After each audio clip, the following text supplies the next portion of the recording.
Good evening, guys. Ken at Tortoise Capital. This is the nightly strategy podcast for December 2nd, 2020. So, had some good conference calls with the team today, and I wanted to update you on what's going on. So, what I'm going to do for the annual research weekend for 2020. So, we've been doing that this will be the 12th year, and we get anywhere from, 10 to 20 traders and money managers who have done some peer-reviewed research projects of systems and methods that they've been developing that are consistent with our approach to the markets, using a lot of our ideas, but also adding their own stuff in there. And half of them are pro money managers, the other half are full-time traders or becoming full-time traders.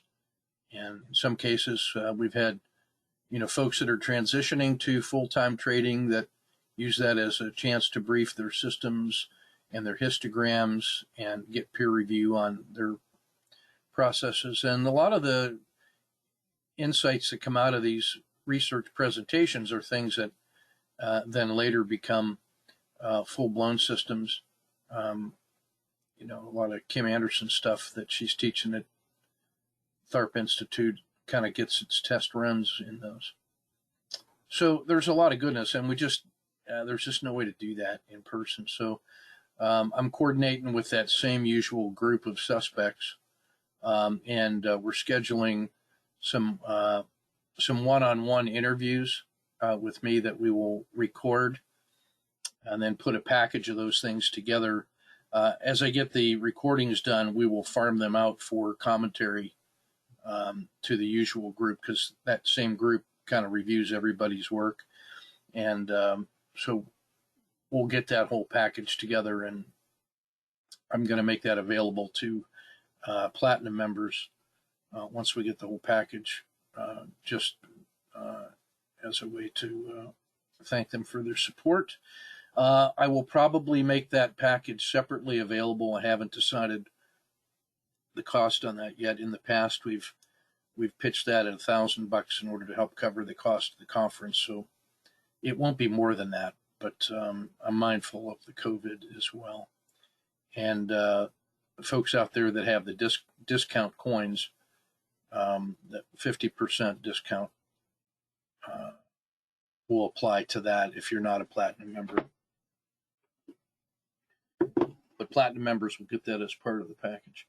So the next thing was that same group of guys and gals, when we get together, we just have so much fun, and we really build on each other's insights, and it's very, very rewarding. And then based on the phone conferences that we've been doing, the Zoom calls and the true storytelling and the roundtable discussions that we've had periodically this year with that group, I finally just hit myself and had, at age 63, and I'm not that smart. It just took me so long to figure out that, God, what I need to do is the following. So starting this Saturday, we're going to be convening the OWL working group. It's going to be a mastermind where basically a lot of these same folks, by invitation only, we're going to do a weekly Saturday roundtable strategy discussion. So you guys have kind of seen me do that on like this Saturday when I went through a speed run of the swing portfolio through my eyes. But what this group is going to do is each week bring one actionable swing idea to the table. So we're going to be concentrating on swing and really core time frames, because a lot of these guys are money managers and they can't be moving in and out of the market like day traders all the time. It's just not feasible for their clients. And so swing trading and core trading becomes really important to these guys. So the intention is that we've all kind of share this common frame of reference of a sort of a Tortoise Community of Practice, a statistically based view of the market and potentials, and with a common language and a healthy respect for trade management, risk management, and that top-down view of the market that we have developed. So each one of these folks is going to bring one actionable swing idea to the table each Saturday.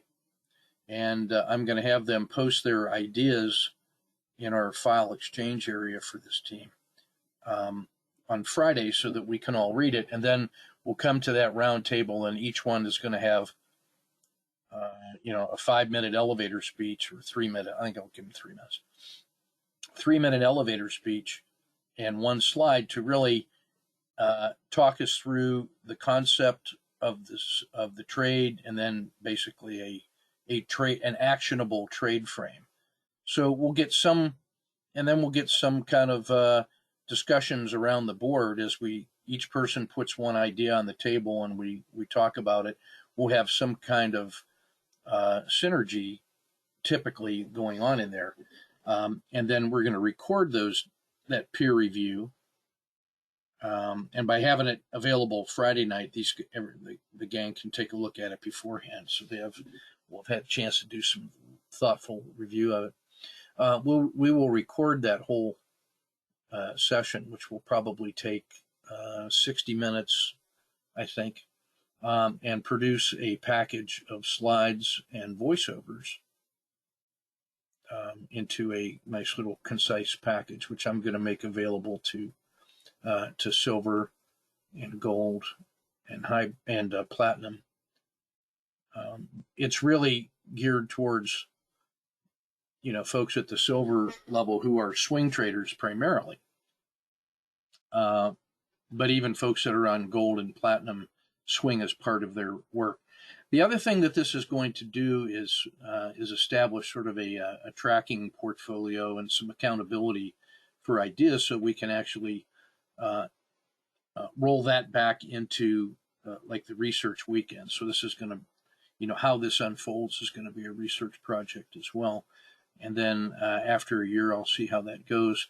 And this may end up becoming a more involved mastermind project for money managers, professional money managers in the world who are suffering right now with many of them. Their models have broken down and they're basically don't know what to do. That's the word that I'm getting from the guys in this team that are pro money managers and who talk with other pro money managers. So in my view, what we're going to do is the same thing that we do when we get together for the annual research weekend plus live trading. When we do the live trading, everybody kind of reads the reports, finds the ones that they want to specialize in, and then we go around the table each morning and each person gives their 3-minute speech. And so we end up covering the whole world market model that way. And everybody can get smart on each other's ideas. And then it really is a divide and conquer approach. It's the same way that you'd run a hedge fund where you had people managing different desks and with different responsibilities for the world market model. And this is going to approximate that same idea. And then the package that we produce from that, I think, is going to be filled with actionable swing trade ideas. And so I want to, with their permission, which I already have, we're going to make that available to the silver and above because of the central importance of swing trading. So that package I'm going to be making available like on Saturday evening. So we'll probably do this around Saturday noon, and I'm going to replace the hybrid course for 2020 has run its course. I haven't gotten any questions from any of the participants for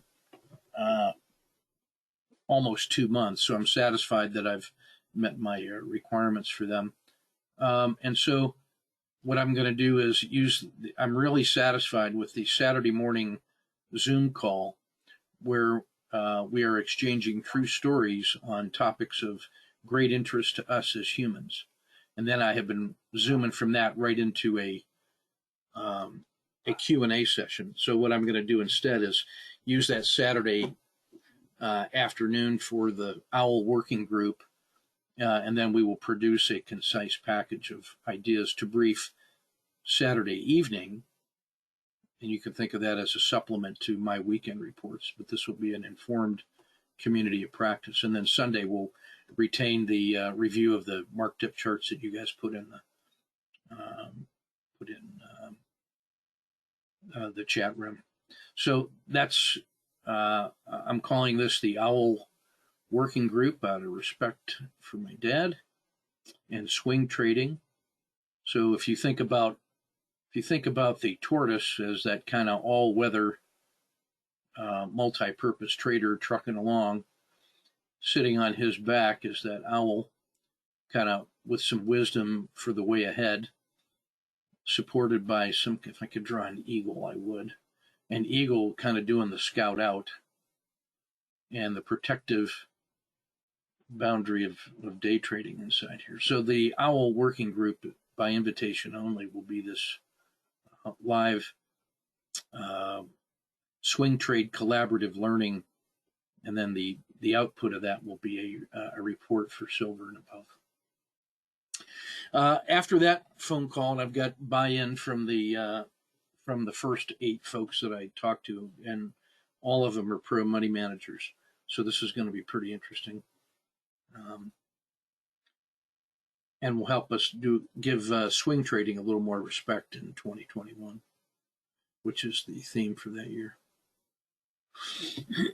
Then I had a conversation with VTI on workshops for next year, and so here's my my take on the way I'm going to do workshops for the next 10 years. I'd like to remain alive during that, so that's my goal, is to stay alive. But for 10 years, I've been teaching in graduate programs for strategy, management, leadership, ethics, planning, at the master's level, in MBA programs, in public administration programs, and in the doctoral level for organizational development and strategy. And the standard approach to graduate studies for adult learning has been in place for about 50 years. And I've been teaching online in that mode for 10 years.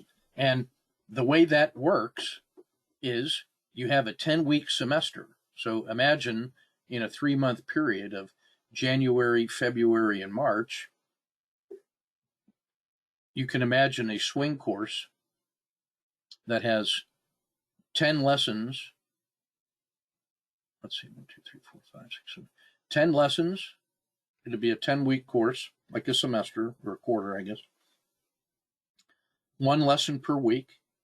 Each lesson would have a packing list consisting of a 90-minute standard lecture with a 30-minute for immediate questions and answers about that lecture, followed with some homework and an assignment that is a practical application associated with swing trading for that week, with a solution provided after you do some work, and a discussion board for students in the class to talk about it together, and a chat room and base camp to handle that discussion. And those lessons and homework assignments will be done live in the market context of what's going on. So as we're going through this swing trade, the homework assignments are going to be dealing with, that day, that week's reports and the market as it is, and we'll work those problems during the week, talk about them in the chat room, and then by Friday night, any questions from that week's lesson get sent to me, so that at some time on Saturday, I will record a live Q&A session with folks that are in that course. So The 90-minute lectures, those 10 90-minute lectures, that's like 15 hours of what's going to be standardized swing trading lecture material, plus some embellishment, no doubt. And so the swing trade that gets delivered starting the first week of January, this whole package is going to be recorded, so that if you're in this course and you're not there for the live 2-hour session when I'm recording it, you can listen to the recording, and you can listen to the recording as many times as you want. And if you're pressed for time, you can listen ahead to future lessons. Each Q&A session will only cover the lesson for that week, but you can actually get ahead. So if you have time, calendar issues, that you can either play catch up or get ahead of it. And then 1 April, I'll start another session that does that, focused by the numbers, going through the swing course, and I reckon that's going to be about a 2-hour lecture a week. Well, given my workload now, I can easily I can manage a swing course, a day trading course, and a hybrid trading course each quarter under those conditions, with a strict approach to the lessons. And when I get those standardized, then only by exception will I have to update the particular lecture material. So that's always a possibility. Now, if you are a silver subscriber, you will have access to the swing course. If you're gold, you'll have access to the swing and the day. And if you're platinum, you'll have access to the swing, day, and hybrid, and you can attend those 4 times a year with each group. My intention is to put people into small working groups, so that you'll put yourselves in those working groups, and you can work through that material in a structured way each week, using the discussion boards and the collaborative work environment we have to each one teach one and work through it and come up with good questions. So I can sustain that all year for the next 10 years, because I'm already doing that.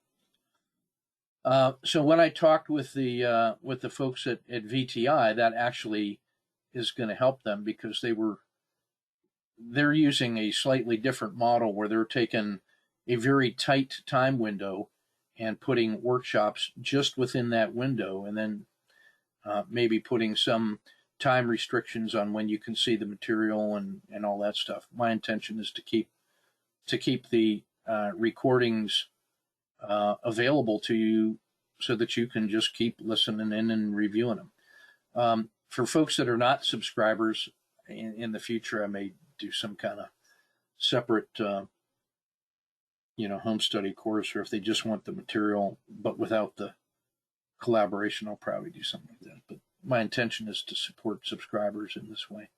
I will record it separately, probably a 5 to 6 hour course on foundations, which will be basic blocking and tackling, like the 2-hour battle drill, the 0 state, how to do a daily AAR, how to frame a trade in any time frame, how to set up your screen with our indicators, what our indicators mean, and all that stuff. It's basically, for those of you that were in the hybrid workshop, it's the job book. And that'll probably be the foundations piece. And then that will support all of these. And then I will open up the hybrid course to folks after they've attended either the day or the swing, because you really have to understand one or the other in order to apply adaptive trading to it. That it doesn't make sense to go right into the hybrid trading without a background in day or swing. There's just too much material. So I'm targeting first week of January for those 3 courses to run. Now I'll put a mark on the wall. I've got the foundational stuff already done. And as soon as I'm able, I'm going to assemble some of the particular psychology lessons that have worked, plus the positive psychology courses and certification I've taken this year are ready for prime time, and I really want to make those available to the people, not just for trading, but there's a lot of goodness that comes out of them. There's resilience, mindfulness, emotional intelligence, collaboration, goal setting, strength finding, personal development, all that stuff that comes from the world of positive psychology. So that'll be part of that course. More to follow. But those are the first 4 that I'll be looking at: foundations, hybrid, day, and swing. And my intention is to run each one of those in a structured way 4 times a year. And what that will do is help me get the material into a concise, structured format. It's the hybrid course for this year was actually pretty amazing. I mean, how many times do you get to encounter a pandemic and trade through that every day for 10 months? So that's 10 months, and I think we've missed 2. I think there have been 2 nights out of the last 10 months that we haven't done a strategy podcast and lessons learned. So that's like 300 days with 1 to 2 hours of material each day. So that's about 300 to 500 hours of live trading workshop. So I'm going to put that into some kind of a package, and Antonio and a couple other interns are working their way through that to come up with a note sheet, a Cornell note sheet for each day of that, in order to build a study guide and battle book and documentation of that. But what I will be doing is taking a smart extract of that, a concise synthesis, and then building out the specifics of the hybrid, day, and swing in order to make that more accessible for new players, because there's so much material right now in the recordings that it can be daunting for a new person just coming in to try to get on it. So I'm going to use 2021 as a way to standardize that work. And hat tip to Betty for getting me off my butt to get that done. Okay, so that's a preview of coming distractions. Just wanted to give you a heads up on that. Okay.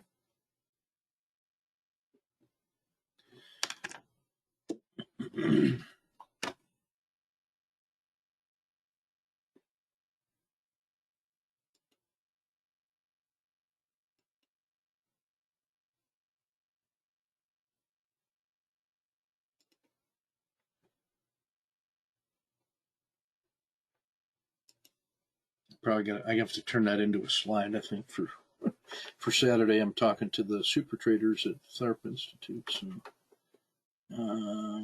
plan.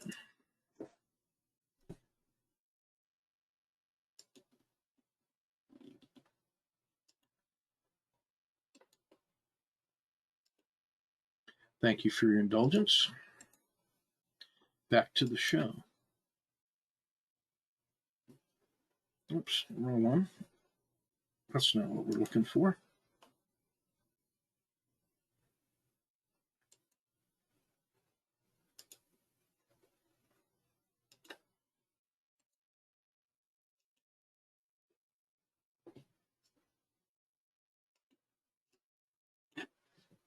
Why isn't it copied? I wonder.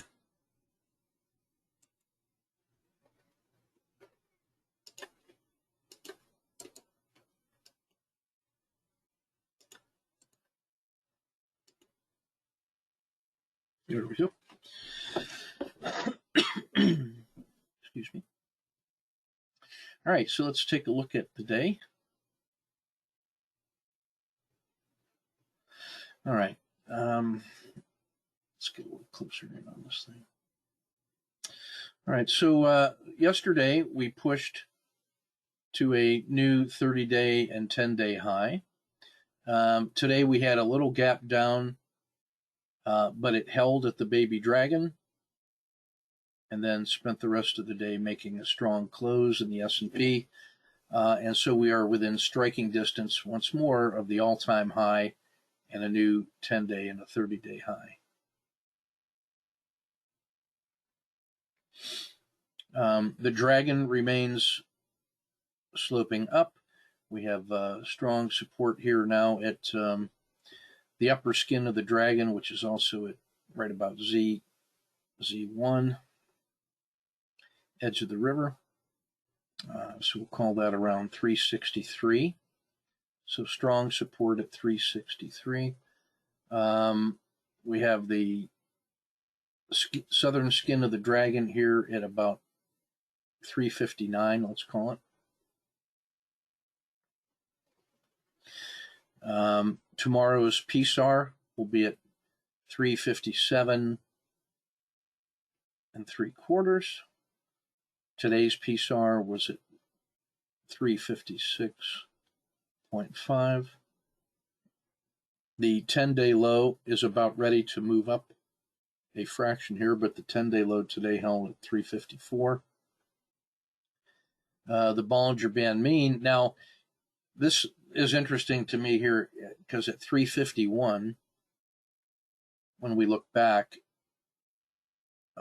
it's now above the previous hump of the dragon. So the move of the river now has exceeded the previous statistically high level. So that really is giving an indication of strength to this move. And if you get rid of this big gap up and sell off, that actually makes this look like a more orderly move. So this was just folks who were enthusiastic, and my spider sense is that everybody who was buying here is still buying. So this thing feels like it has some legs. So for me, I would treat 363 as my strong support. I wouldn't be offended if you use today's low, because what I don't want to do is let it get all the way back through this noise and test the bottom of the dragon. So this would be a very conservative estimate here at 359. It gives back, another 1%. But from 367, giving it a $4 is a good 1%. This would be 2%. This is down here at 2.5. Oh, I'm sorry, 2.5%. The 5% sell-off would be back here by the Bollinger Band mean. The 10% sell-off is way back here now by the belly of the dragon. So there's zero reason ever to give that much back. And even 5% feels like too much. 2.5 is, to me, the maximum I could tolerate giving back, given these nice two moves out of this congestion area. So for me, 363 in the S&P. Even if you said, hey, that's my sniper exit, and take 1/2 down here, that preserves the bulk of this upward move.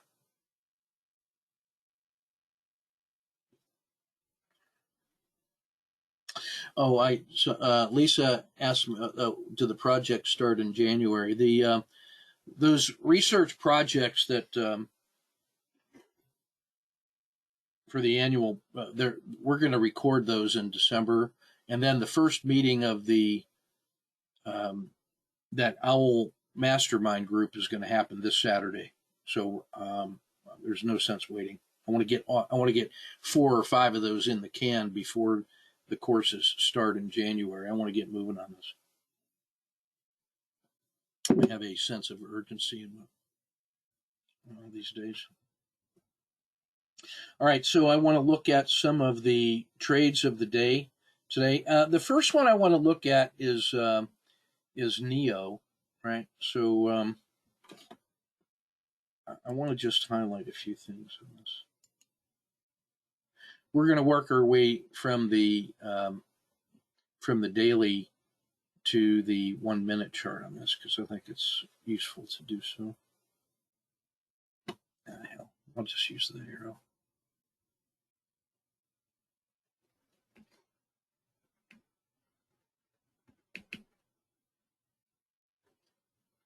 All right, so NEO has had this. I guess maybe this is an hourly chart. Oh, no, it's a daily. I'll be darned. For some reason, it looked,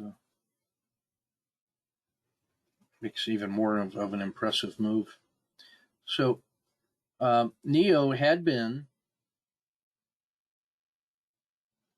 God dang it, come on.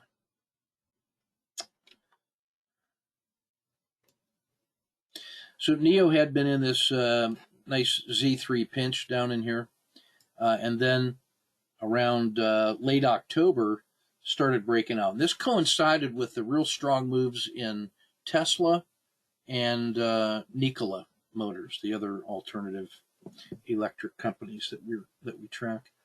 And it was down around 22, 23, and it gave us that first breakout, a consolidation, and then this becomes the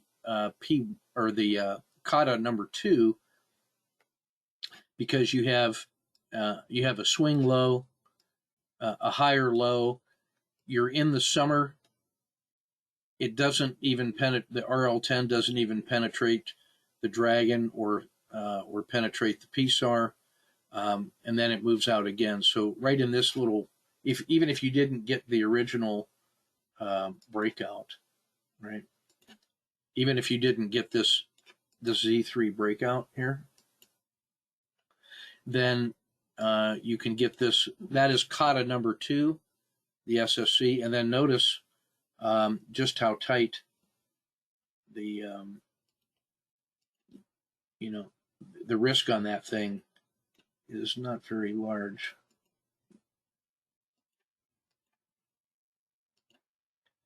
You're talking, if you just coming to the bottom of the PSAR right there, you're getting that entry around, call it 29, with about a $2 stop, and this thing has moved. This thing then moves out on the first surge up to 54. So that's $25 on a $2 risk. So that move, just from the second entry, is 12R. And then, depending on your risk tolerance and position size and whatever, if this got you out, then this should get you back in. And if that got you out, this should get you back in. So at some point, you really just got to respect the power of the PSAR to guide you. And so then if you just take the PSAR, then you have this trade here. And you're happy that you missed all of this big sell-off. But one of the things that you noticed today was, after this exit protects you against the horrible rest of the next day and protects you against this gap down. But then you notice the gap down goes to the Bollinger Band mean and starts to reverse intraday. And now you have this amazing move today from 38 to 48, a 25% intraday move. That kind of volatility is not unusual. It's noticeable, but you've seen that before in some of these moves. As this started to get really expansive in its volatility, those kinds of moves are no longer so abnormal after all. And notice that on these really enormous bars, that it's mostly signal. So it's directional. It starts here, morning hook, and runs up to close the gap and beyond, all the way up to the skin of the dragon where it hits resistance in the dragon zone. So that's what that looks like on a daily chart. And it's brought it all the way back into reasonable territory. So this is what that looks like now on a 10-minute chart. So here's that huge gap down, which got our attention. In the first 10 minutes, it gapped all the way down, sold off another 5%, and closed higher, crossed the VWAP. Now you tell me, and now any hybrid frog off the bottom, or wait for the RL10 to cross the baby dragon.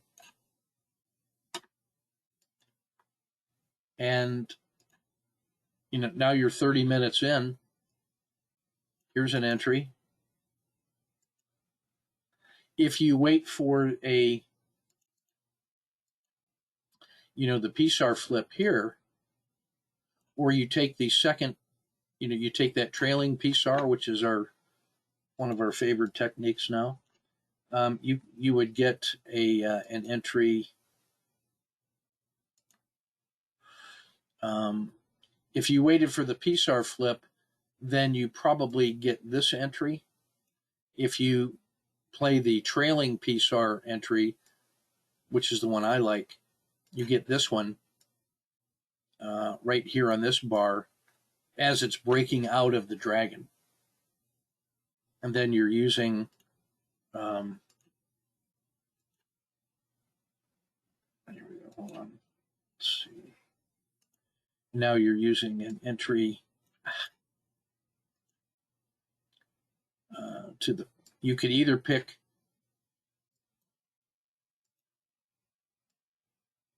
the PSAR, in which case you have a stop of about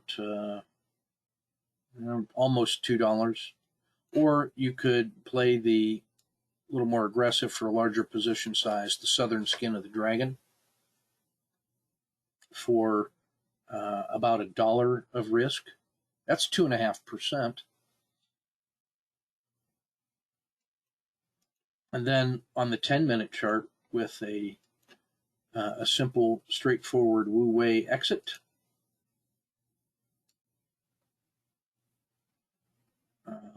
your exit stays here until we get, call it 1, 2, 3 PSAR dots above our entry. And then you move your stop to here. And now it intersects with the Bollinger Band mean. Now the Wu Wei exit just has taken this, so you're remaining in it all the way. Or you might have taken, if you were taking the sniper, you might have taken that exit or this exit for one half of the position, but the Wu Wei exit keeps you in. And now you're looking at, as you're coming up on 3 p.m., the question is, how much do you want to hold that overnight? I don't. Not after a one-day move like that. I'm happy to just take my gains when I have some ability to manage my risk statistically. So that's the 10-minute chart. If you zoom out a little bit and then take a look at the a 65-minute window using our friend Jerome's ideas, I just want to show, this is what so on a 65-minute chart, you get 6 bars per day. 1, 2,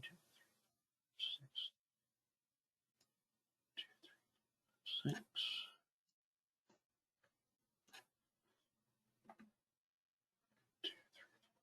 6. 6.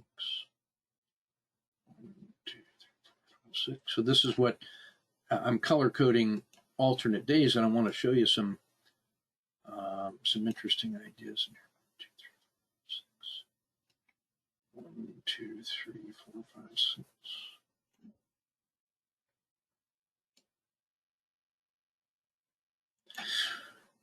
NEO is interesting because it's a Chinese company, so when our market opens, it's not unusual to see these extraordinary moves down, followed by, a sharp move in the other direction.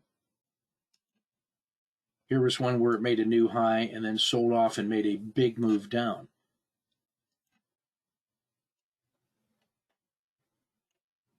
Here's one where, again, it started low.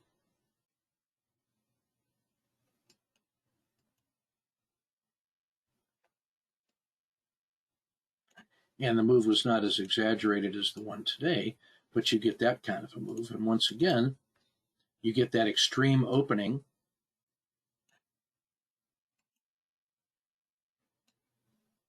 and you get that kind of a move. Here was an extreme opening, and you got that kind of a move. So NEO turns out to be really hard to figure out on a swing basis, although when you look at these turning points after a big spike up near Z3, you start looking at these collapsing dragons. You can sort of feel the big move down in the same way that you could feel, on the RLXDs, you can feel these big moves up. But in terms of just intraday trading, instead of trying to get the swing trade right, just accept the fact that NEO makes these kinds of moves intraday, and you get some you get a champion intraday trader without taking the overnight risk. So NEO for me and Nikola Motors are in that category for me. I got no interest in holding them as swing trades unless I'd built up so much gains from them on the basis of a day trade like today. Today would have been a day to consider holding it after this move from down in here and closing very strongly right into the close. Well, wouldn't you expect a recovery? Well, you could. So maybe you keep 1/5. But for me, not even interested in holding that overnight because the size of the gaps will crush you. All the money that you might have made intraday on that move could be lost because of a gap like that. So I don't want to take that risk, so I don't have to take that risk. So we've looked at daily, hourly, or the 65 minutes, the 10-minute as the tradable. So now just to get to the 1 minute, that big sharp move down looks like this. And so now we have so you have the gap down to here, the harsh sell-off, the RL10 crosses the baby dragon, and now this thing moves all the way. It moved 10% off the intraday low, and it hit this second PSAR dot, that trailing PSAR dot. So here's where the PSAR flipped. This was the last PSAR dot in the descending, in the descending move that started up here, and then just the PSARs are collapsing down. So by the time this thing moves 10% off the intraday low, it's hit this, and this is where I feel like I can enter because it's eclipsed the opening already and is now the next least surprising move is a move to close the gap, which it does. So my intention here is, as I'm playing for that reward, and my risk is this yellow box, and I just play to the,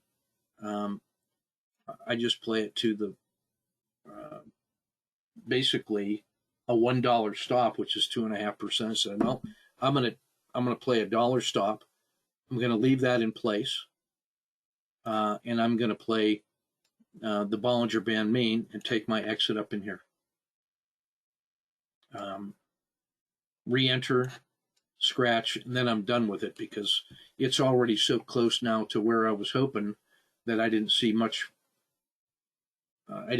more upside. That the extraordinary move up was here, and this already told me that it was running out of steam, so I naturally missed the tradable move here, which would have looked like, if I had stayed with it, that would be your kata number 1 or kata number 2 with an exit probably up in here. So we left a little money on the table. So that's two R intraday, 2 positions, or 2 execution R's right there.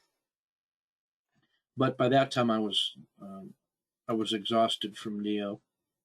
So what I wanted to show there was the fractal nature of the framework, and then the use of multiple time frames to get aligned, and then why, to me, the 1-minute charts are no different than the 10-minute charts, no different than the 65-minute charts, no different than the daily charts in terms of how to read and interpret them.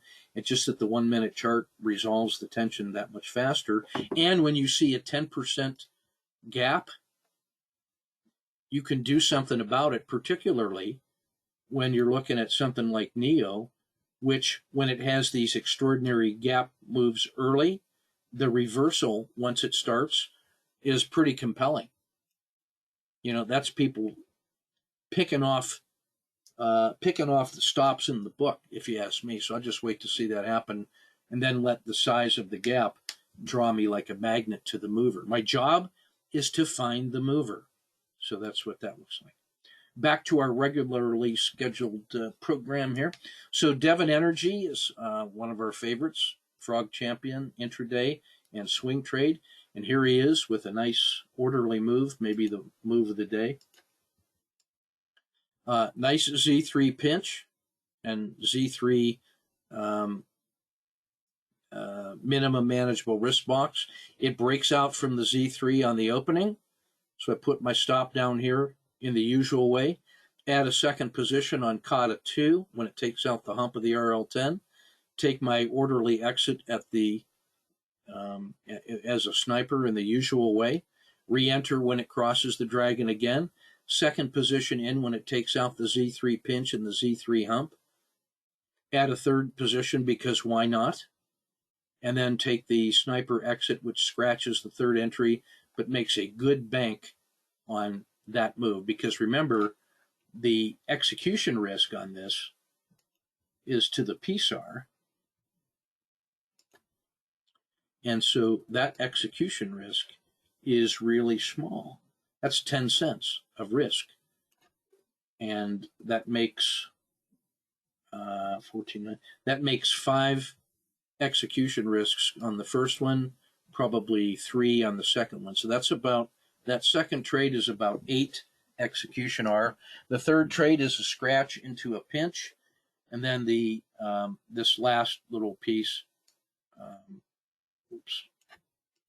has a the risk is less than 10 cents, I think here. No, it's about 5 cents, but I just go ahead and make it 10 cent anyway because just because of reasons. I don't want to get too large on that position, and that brings in another executioner. So that's about 9 off those 2 trades, and then the first trade brings in a couple as well.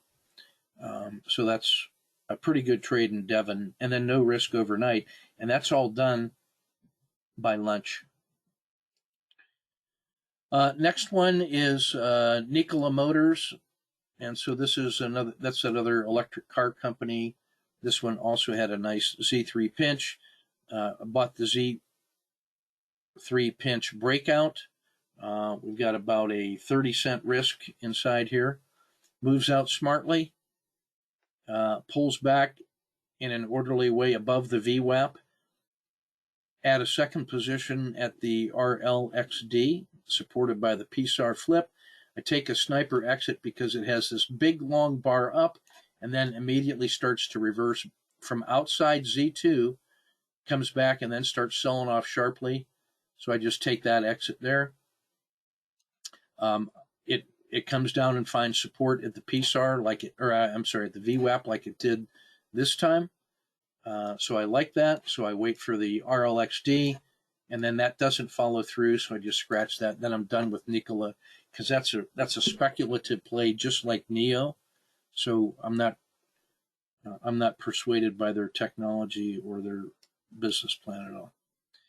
Next one up is Cliffs Natural Resources. So we've seen all week and all last week the real strength in in XLB and in the metals and in steel. So here's Cleveland Cliffs.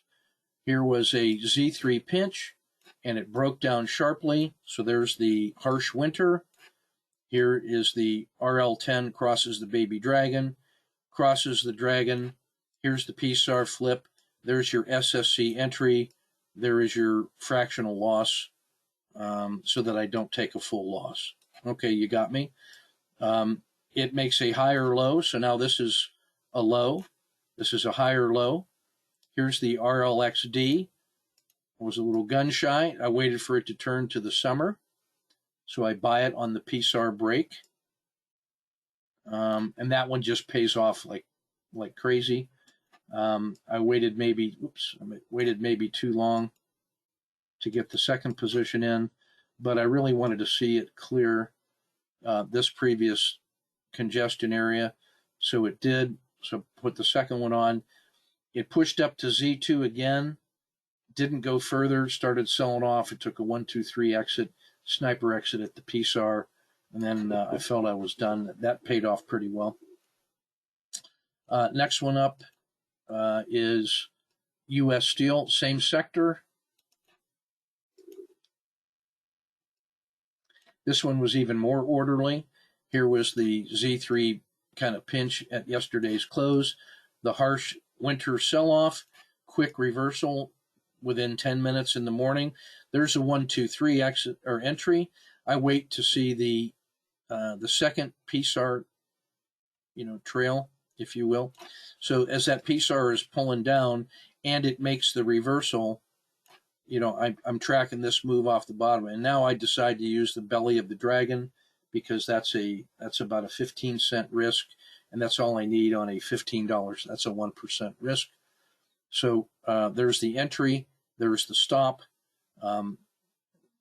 Let's track the Wu Wei exit on this one so you can just see the rule set again. So 1 dot, 2 dots, 3 dots above the entry.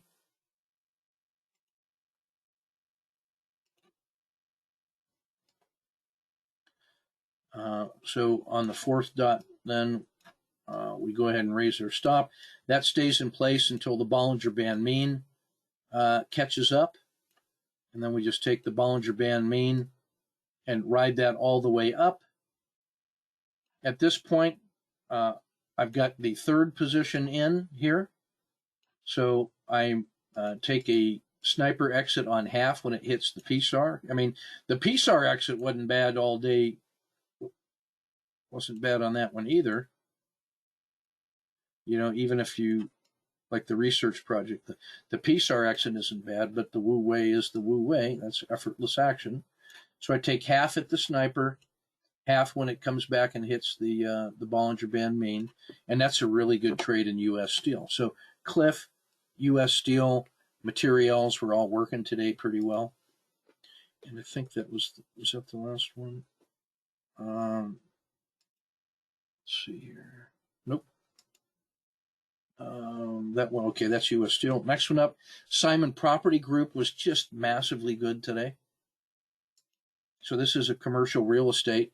There's here was a tight Z3 pinch. Here was a big gap down, harsh sell-off. There's the RL10 reversal. Here's where it crosses the dragon. There is the entry on the trailing PSAR dot. The first one scratches.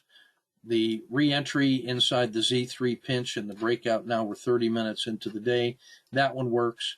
You get the second position, take the Wu Wei exit, take the re-entry, take a sniper exit, take the re-entry, take the Wu Wei exit. Then I feel like I'm done. I've done pretty well. And then because I'm out of gas emotionally, I missed this re-entry, and which offered some more, but Simon Property Group was pretty good today. That was like an ox just pulling hard all the way cross country, just refused to lose. This one is Mexico, so it's a frog champion. It's one of the internationals that we love following. Here's the open. It sells off. Here's a low. Here's a higher low. So this is a Kata 1 entry. Here's the standard risk, which is about 10 cents. He has a nice move up, pulls back and consolidates, resumes. That's Kata 2 with the second entry. Here's a sniper exit at the PSAR in the usual way. I missed the reversal. I was looking for the recovery move. I buy the RLXD. Looking for up, it fails. I take the 1 hour loss. I miss the short. I try the short here. I take the scratch. I buy the SSC entry in the usual way with the usual risk of it's 6 cents, but I make it 10 cents.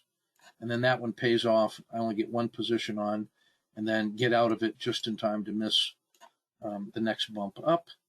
But Mexico was pretty good today. I think this is the last one. This is Brazil, his partner. Again, it closed well. Big, harsh gap down.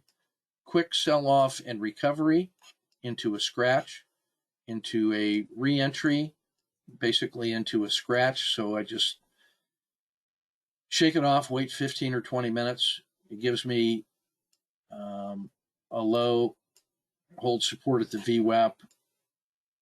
Try the RLXD. This is about a 10-cent risk, I think. Let's see what that is. Yeah, it's 8 cents on the chart, but I just play a 10-cent risk. That one works. This worked at the same time the Mexico move did, and then the entire market was going up. But Mexico and Brazil were outperforming the S&P in terms of how fast they were moving.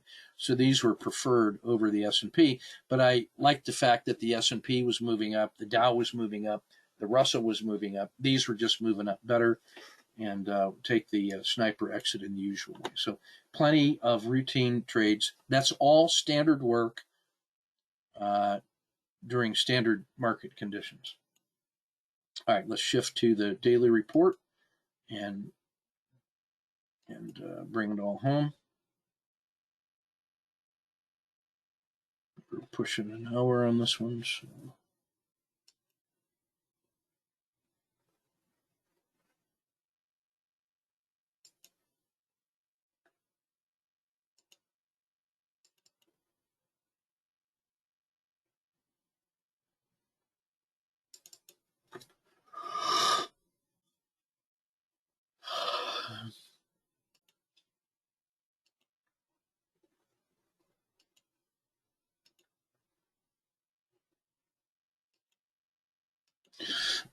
Okay, so daily report now for December 2nd.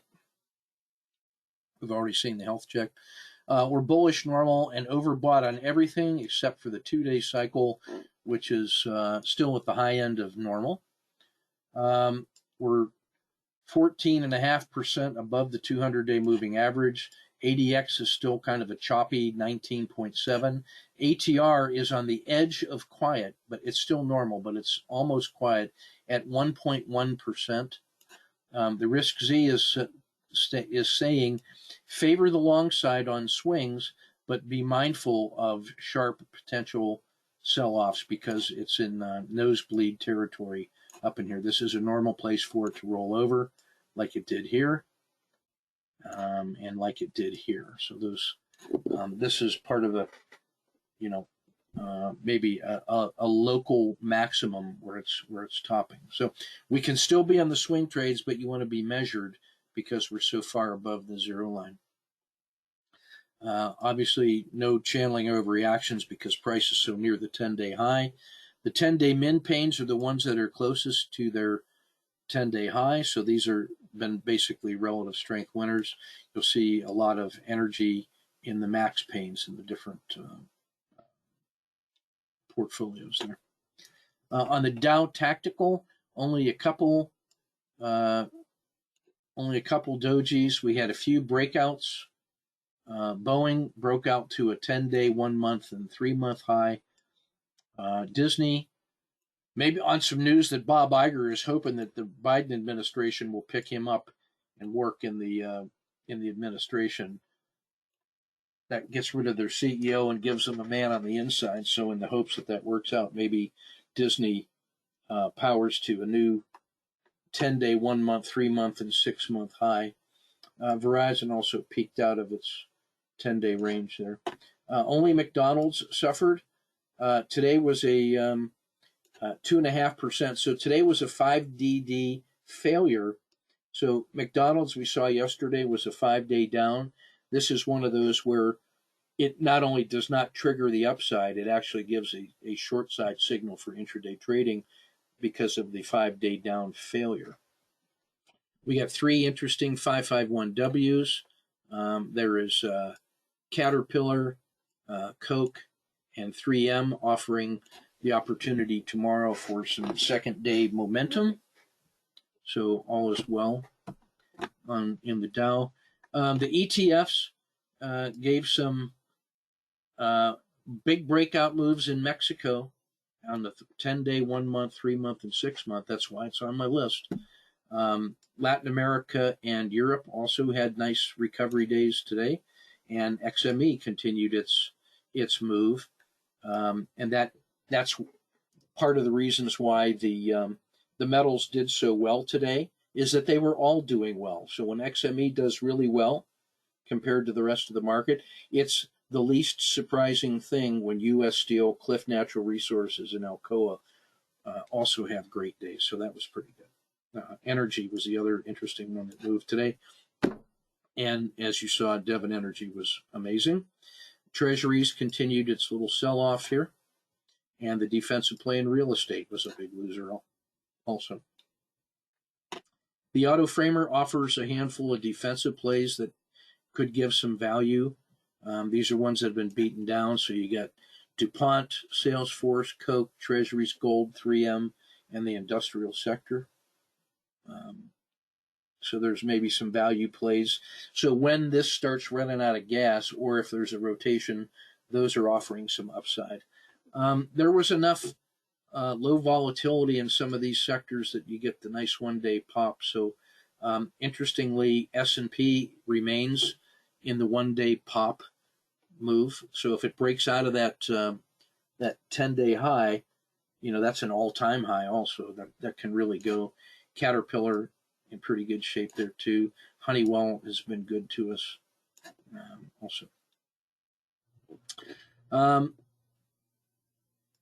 The symbols here in the summer for the ETFs are the ones that really makes. I think tech is starting to resume its strength, along with Latin America and Brazil, and then you see the metals and mining and the strength in oil keeps them all in the summer on MACD. So that's the least controversial continuation play to make.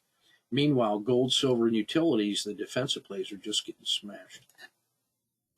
In the Dow itself, I think McDonald's in the summer, but now a 6-day down, we got to go frame that one and be ready for that to reverse.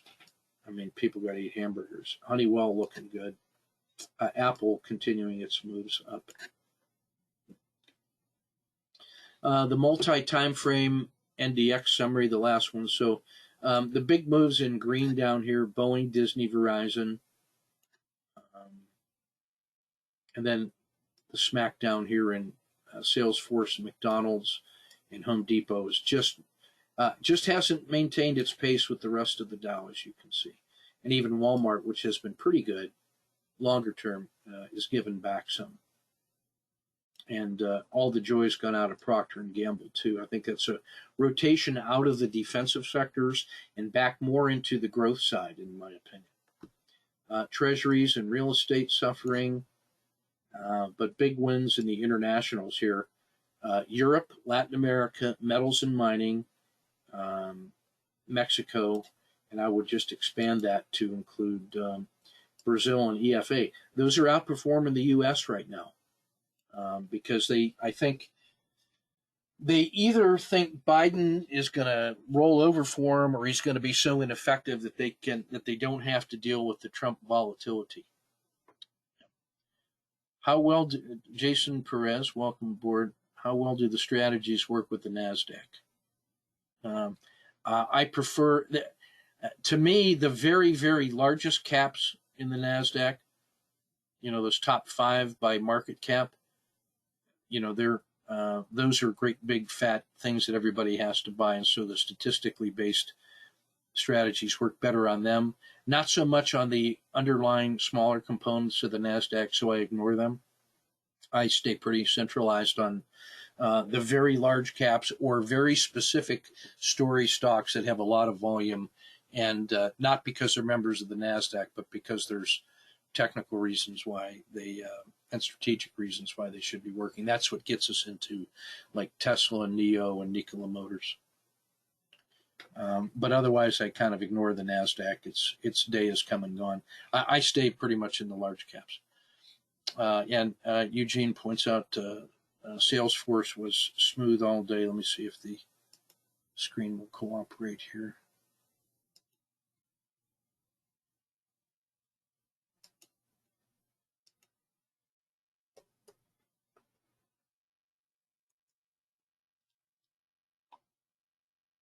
Yeah, that's a pretty good one. Just looking at the intraday move there, and yeah, you can see how the standard treatment of a kata 2, or even a Z3 pinch, then the breakout here, that should work and give you probably a nice exit either here. You should be taking that exit because what you had was this thing riding the Z2 line and then a 1, 2, 3, and it just cracked. So that's a pretty clear sign. That's a good exit. Otherwise, you get this exit, and that makes you money on both of those entries too. So the key point on this one, I would say, is that what you're looking for is that kata 2 in the morning, where you have the RL10 low, a move up, a higher low that then crosses the dragon again. That's where you must crush that move with that entry. And then I would have my stop here, either at the bottom of the RL10, or you could be very aggressive and take the bottom of the dragon for that's a $1 stop. The bottom of the RL10 is about $1.50. But either one of those will help you make bank. Okay. So that's everything I got. We'll get this published and posted on Patreon here shortly. Thanks for hanging in there.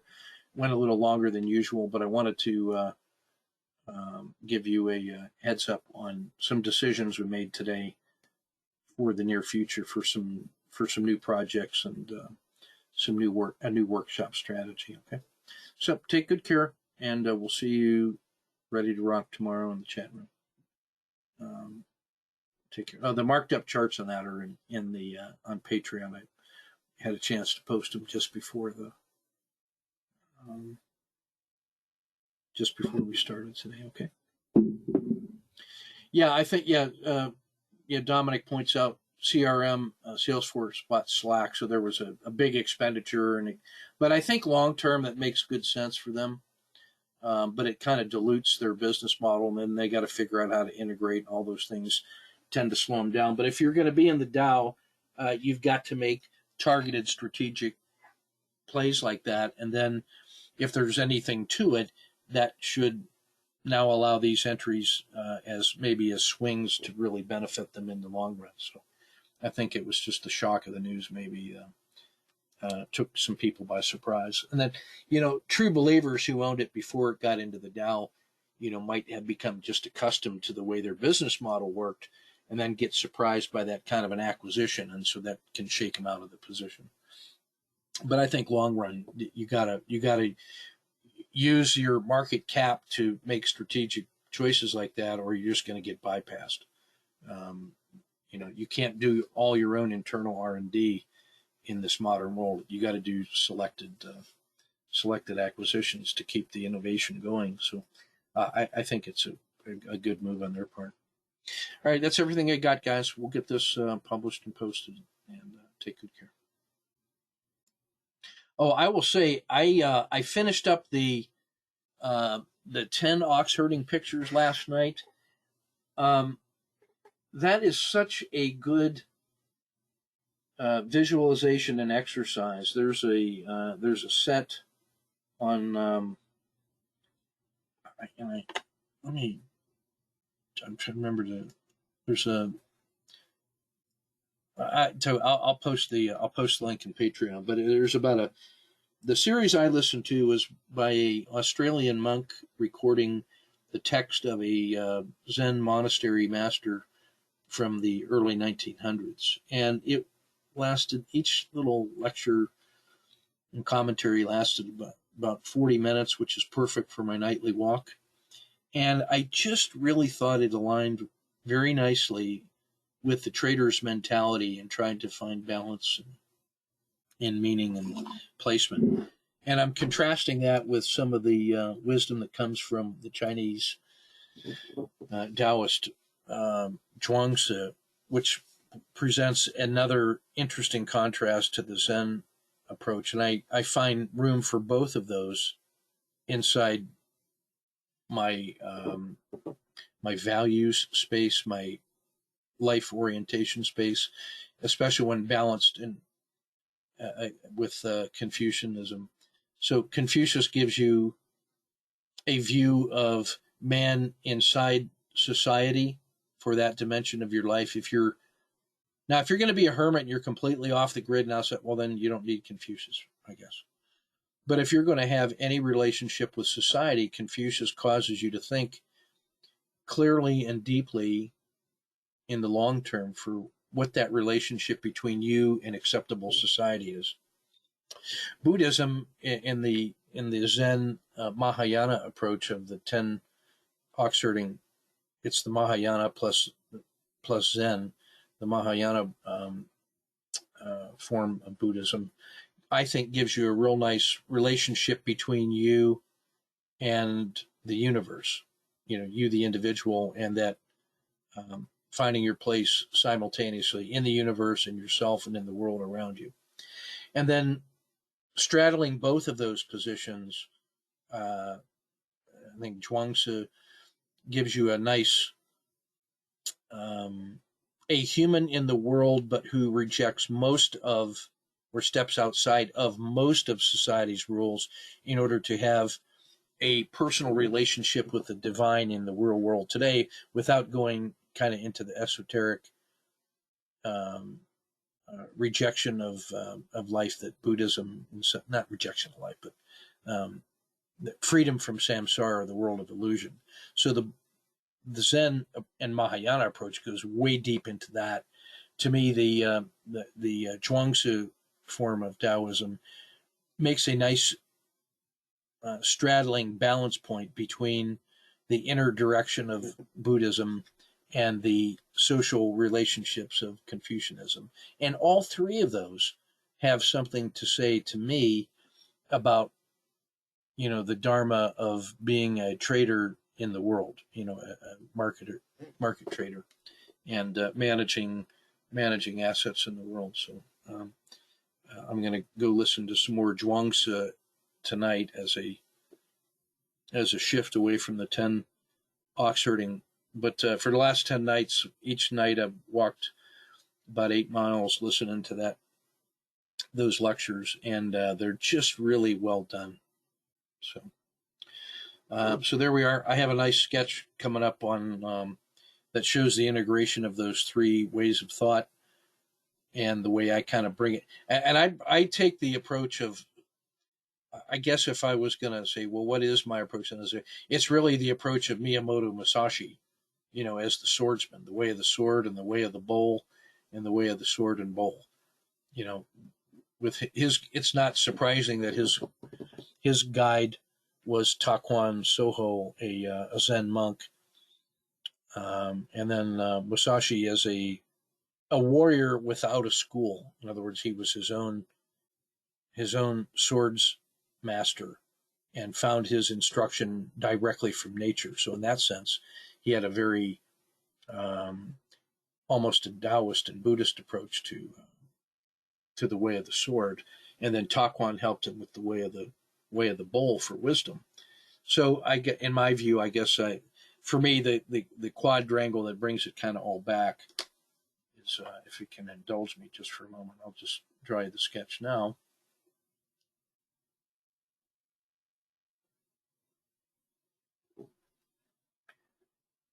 That in my sense, the way of the bowl and the way of the sword and the way of the bowl and sword, for me, is anchored in Musashi approach. And then I almost see the 10 ox herding pictures of Zen is a way to deal with the self and the universe as an entity. And the 10 ox herding pictures traces a path through 10 states of consciousness or development with respect to self and the universe, which leaves behind kind of, you walk to the other side of the perfect mirror in order to see the world as it is, or in the universe as it is, and your place in it. So you leave that mundane world to go into the world of the universe, and then the 10th one brings you back into this world. Well, Confucianism, on the other side, is man with respect to society as we understand it in the traditional sense, between, heaven, the emperor, and the people as a unity, and talks about the rules and regulations and how to organize a society for stability with respect to the ancients, but also for culture, and then your place inside society. So it's a very mundane. And then the Taoism of Chuang Tzu really is a rejection of most of the trappings and the forms of society. You look at that as sort of as a useless forms and rules, and really only talks about sort of the essential connection to society on your terms, and is really looking for the connection between you and the divine, but divine in the sense of there is an understandable order to the universe which should guide the way that you live, and seeing the world as it is, in that sense, the divine world.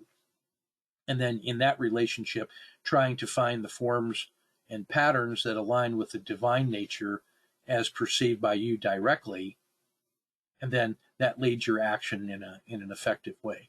So it doesn't go as deep into the ideas of samsara and the world of illusion on that side that the Zen does, but so it has a foot in this world and a foot in the world of the divine, and so the Zhuangzi is really kind of aligned with me in the world of Wu Wei and effortless action, and action in support of a particular purpose in the world, as codified kind of by, and then the Musashi's interest in the craft. So those kinds of worldviews, those four, if that finds me in the middle with the way of the bull, wisdom, the way of the sword, action, and the way of the bull and sword, the balanced kind of harmonious Tao, which is why I really kind of align, I suppose, with Chuang Tzu, but purposeful action in the world, Musashi as a warrior in that sense. So so I've just completed here this last little last 10 nights on this, and I've started renewing my interest in Chuang Tzu, and that's what I'm going to go listen to tonight. Okay. I was recording it. Nice. All right. So that's a freebie. That's all I got for you tonight. Take good care, guys.